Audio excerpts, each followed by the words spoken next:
The Cupid face. Valentine begins at a high school dance in 1988. Jeremy Melton, an awkward boy, tries to dance with several girls at school. All of them cruelly reject him until Dorothy Wheeler agrees to go with him under the bleachers. When they are discovered in a compromising situation, Dorothy falsely accuses him of assault to protect her reputation.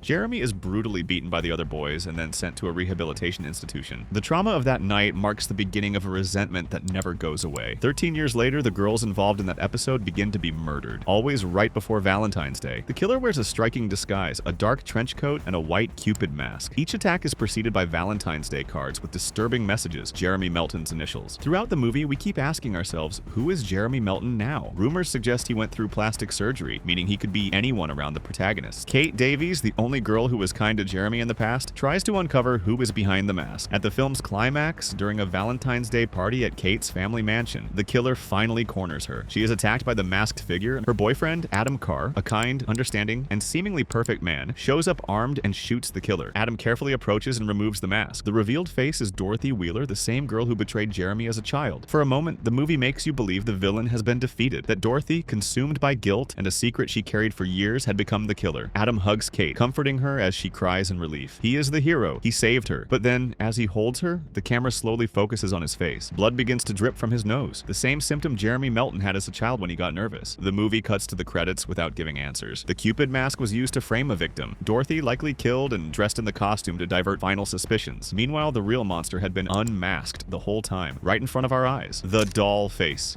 Alice, sweet Alice, opens with a brutal murder. Young Karen is strangled in a church moments before her first communion by a figure wearing a yellow raincoat and a hand-painted mask, almost like a doll. From the start, the film points suspicion toward Alice, the victim's older sister. She is aggressive, jealous, unstable, and often treated as a problem by the adults around her. Alice hated the attention Karen received and had already made threats against her sister. As new attacks happen, including the stabbing of Alice's aunt, the narrative reinforces this suspicion. Everything leads the viewer to believe Alice is behind the violence. Alice herself is eventually committed to a psychiatric institution, considered guilty by everyone. But before the final act even arrives, the truth is revealed. Mr. Spages, Alice's father, confronts the masked figure in an abandoned building. A violent struggle unfolds, with shoving, blows, and pure desperation. During the physical confrontation, the killer removes the mask. It's Mrs. Tredoni, the church's caretaker, a seemingly devout and gentle woman who is always present in the background, almost invisible. When finally captured and confronted, Mrs. Tredoni doesn't deny it. She reveals that she had a daughter, Angela, who died on the day of her first communion years earlier. To Mrs. Tredoni, Angela was pure. She died before being corrupted by sin, before the world could stain her innocence. The three masks.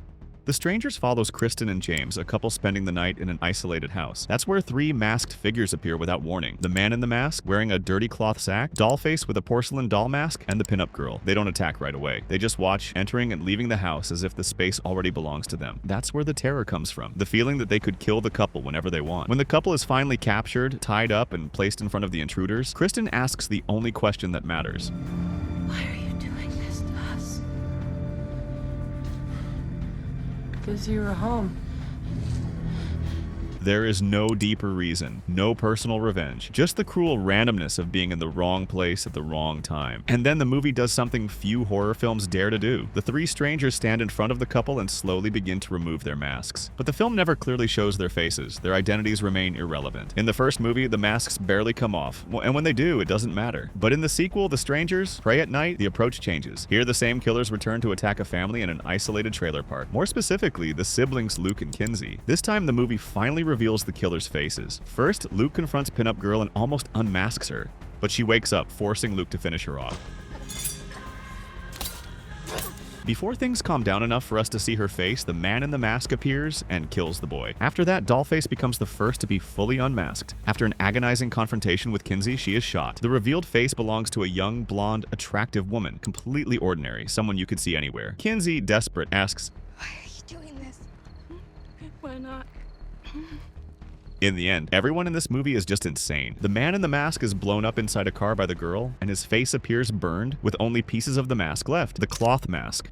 The orphanage tells the story of Laura, who returns to the old mansion where she spent part of her childhood. She is accompanied by her husband, Carlos, and her son, Simon. She believes she's returning to a place of happy memories, but the house holds much more than that. Shortly after moving in, Simon starts acting strangely. He talks about new invisible friends, especially a boy named Tomas, whom he met in a cave on a nearby island. Tension increases when a social worker named Benigna visits the house and reveals that Simon is adopted and HIV positive, something the boy didn't know yet. Laura interrupts her and hides the documents in a locked drawer. Later, during a game, Simon mentions a treasure hunt he learned from Tomas. Following the clues, he finds the key and discovers the truth about his adoption and health condition. Days pass and the orphanage's reopening approaches. During this time, Simon meets other imaginary children and draws them. One drawing catches Laura's attention, a child wearing a disturbing mask, like a sack over his head. When she asks who it is, Simon replies that it's Tomas. On the day of the opening, the house is full for a masquerade party. Laura calls Simon to join the celebration, but he insists on showing her Tomas's room, which he had discovered. An argument breaks out and Laura slaps her son, leaving him upset in the room. Then Simon simply disappears. During the search, Laura encounters a little boy wearing a cloth mask who locks her in the bathroom. When she is rescued, she tells everyone about the boy, but no one else saw him. Believing Simon might be in the cave, she goes there, but the tide is high and she gets injured, ending up in the hospital. A detective joins the case and Laura reveals that she saw Benigna the day before, alone in a small shed where they stored coal. Benigna becomes the main suspect. When Laura returns home, she starts hearing strange noises inside the walls and at one point hears something heavy falling.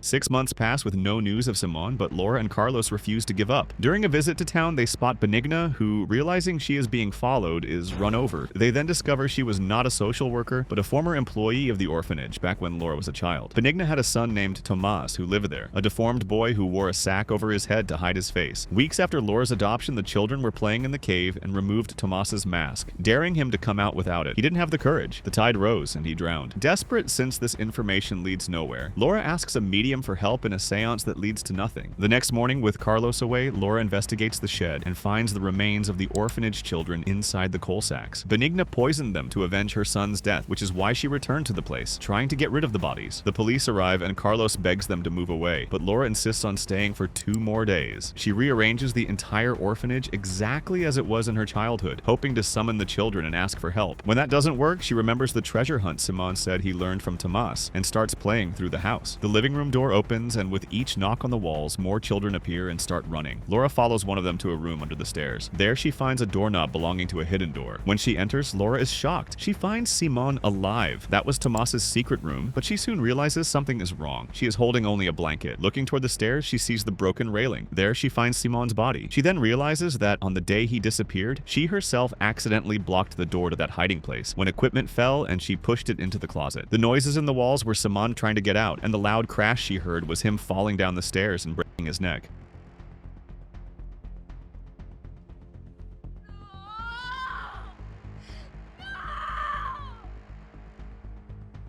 Consumed by guilt, Laura overdoses on medication. As she lies dying, Simon wakes up and talks to her. As the prize for the treasure hunt, he makes his wish that his mother take care of him and the other orphanage children. The children begin to appear, each one in their bed, including Tomas, now without the mask and no longer ashamed of his face. Laura tells them a story, finally at peace. Sometime later, Carlos visits the place, now a memorial honoring Laura, Simon, and the orphans. He finds Laura's necklace and smiles, feeling that in death, his family is finally together. The monster.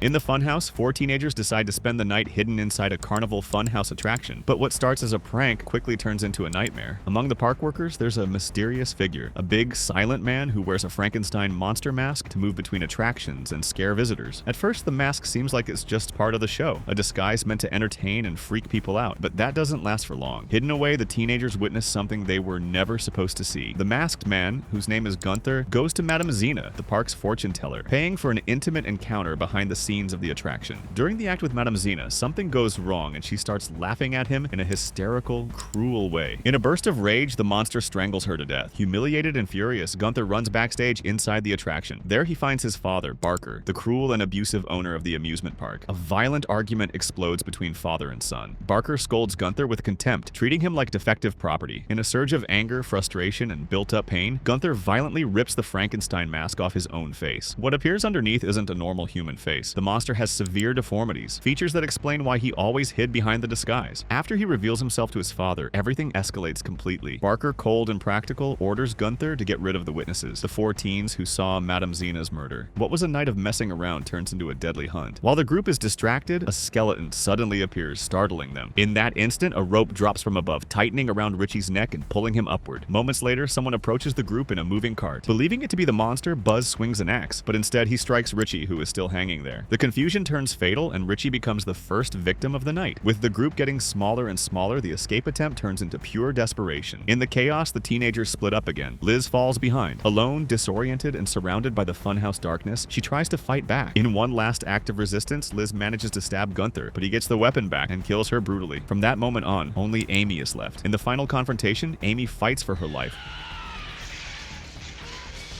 Hurt, in shock, but alive, Amy manages to escape the attraction as day begins to break. Gunther remains inside the funhouse, injured but alive. The Pilgrim.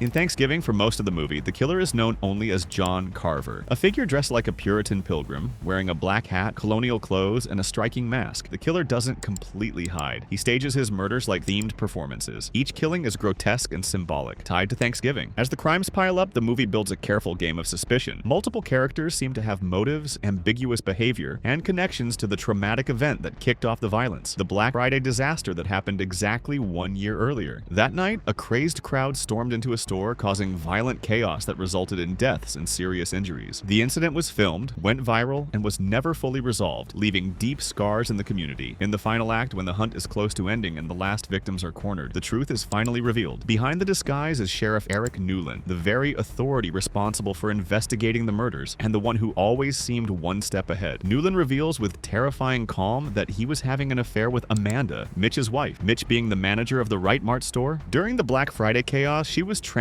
by the hysterical crowd and died. Worst of all, she was pregnant and the baby was Newland's. To him, the system failed. Justice wasn't served. The guilty people kept laughing, posting online, celebrating Thanksgiving like nothing ever happened. So the murders weren't random. They were a targeted punishment for those who took part, filmed it, or benefited from the tragedy that day. The Miner.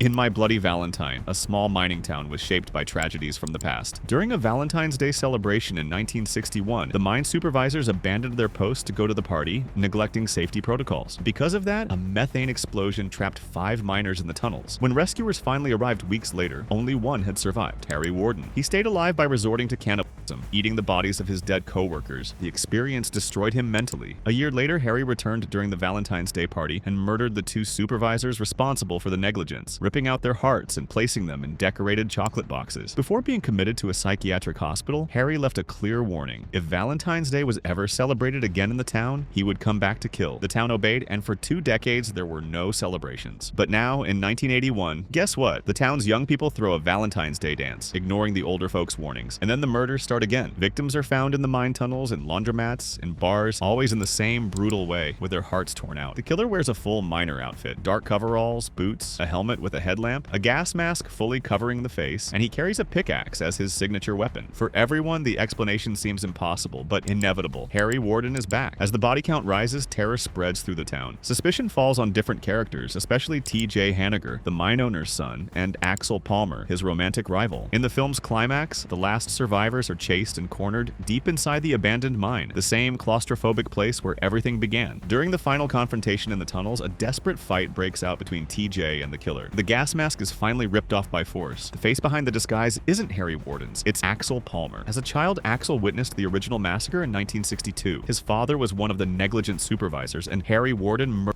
him brutally right in front of the boy, and that trauma was never overcome. After being unmasked, Axel spirals even further. During the confrontation, an explosion causes part of the mine to collapse. Axel gets trapped under the debris, his arm crushed by the rocks. In a moment of total desperation and insanity, he amputates his own arm to escape. In the end, Axel runs into the darkest depths of the mine. His voice echoes through the tunnels as he disappears into the darkness, promising to return. The clown mask.